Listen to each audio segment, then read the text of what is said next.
नहीं लाना चाहते। पहले वो अयोध्या में हारी बीजेपी, अभी वो बद्रीनाथ में हार गए, कांग्रेस तो जीत गई वहाँ से। ब्राह्मण अलग चीज है, ठीक है, अपने उसको ब्राह्मणों की बकौती पंडिताई नहीं होनी चाहिए जैसा आरएसएस कर रहा है। तो कुछ गलतियाँ नहीं होंगी, जिसका खमियाजा अयोध्या में भुगतना पड़ा, बद्रीनाथ में भुगतना पड़ा, उसको सही कर लिया जाएगा।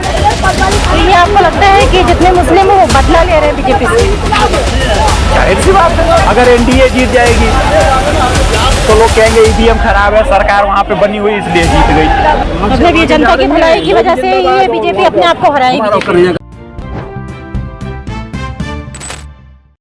सनातन धर्म करने वाले आज बीजेपी हर जगह से हार रही है। पहले अयोध्या से हारी, अब बद्रीनाथ से, ऐसा क्यों?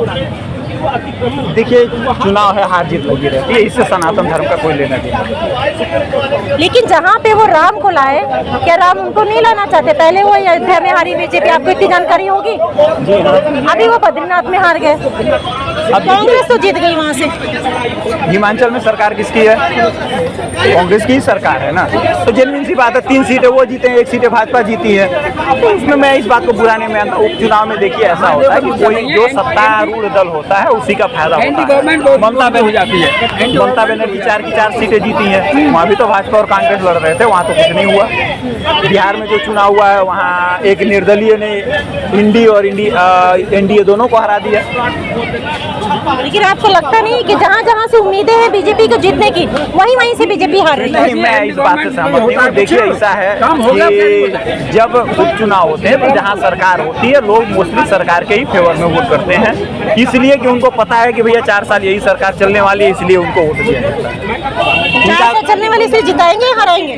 जिताएंगे, क्योंकि विधायक उनका काम करवाना होता है, तो लोकल चुनाव उसमें उनका साथ देंगे। दिल्ली को देखिए, दिल्ली में 10 साल से केजरीवाल के टाइम में पूरा केजरीवाल 67/70 थी एक बार तो, और मोदी के टाइम में पूरा मोदी। तो दिल्ली की कहीं की भी जनता होशियार तो होती जा रही है, लेकिन जब 1000 बार एक झूठ बोला जाता है 1000 बार, तो अच्छी होशियारी निकल जाती है। रोज हाथ तरफ सोचते रहेंगे।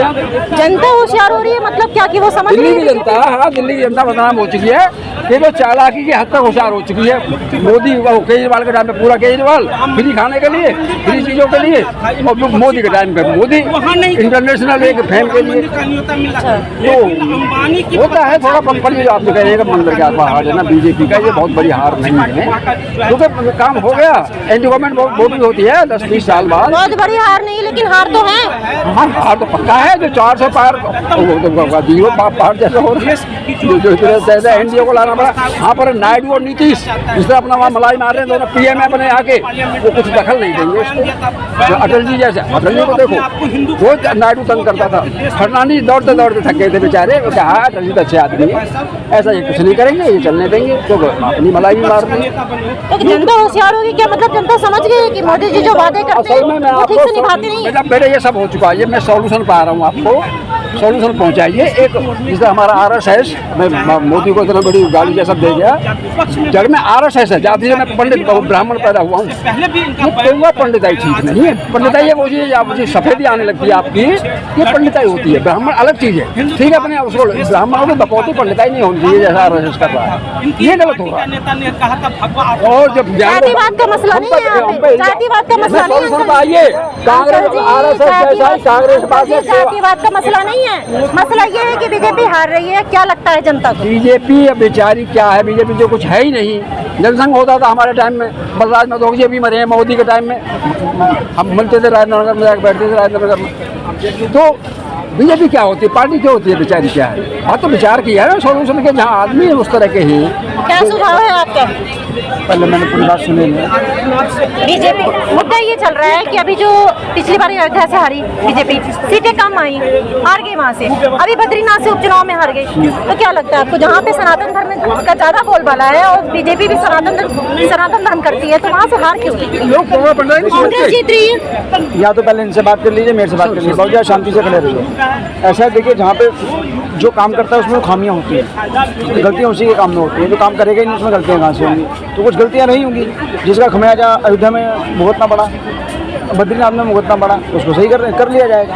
अयोध्या में तो कोई खामी हो ही नहीं सकती क्योंकि वहाँ तो रामलला आए हैं। रामलला आए हैं मानते हैं, लेकिन ठीक है कोई ना कोई खामी रही होगी। मैं तो कह रहा हूँ जो काम करता है गलती उसी के काम में होती है, जो करेगा ही नहीं उसके काम में कहाँ गलती होगी। अच्छा करेगा ही नहीं सब। देखिए जो हमारे देश में झूठ फैलाया गया है, ठीक है, मैं बार बार बोलता हूँ कि जब आपकी परवरिश गलत होती है तो आप हमेशा झूठ को सच बताते रहते हैं और उसको मानने भी लगते हैं। तो यही हालत हमारे देश की है। देखिए डेवलपमेंट कभी भारत में मैटर नहीं रहा है, चुनाव में हर चीज में। इसको मैं बहुत ज्यादा डिटेल नहीं बताऊंगा।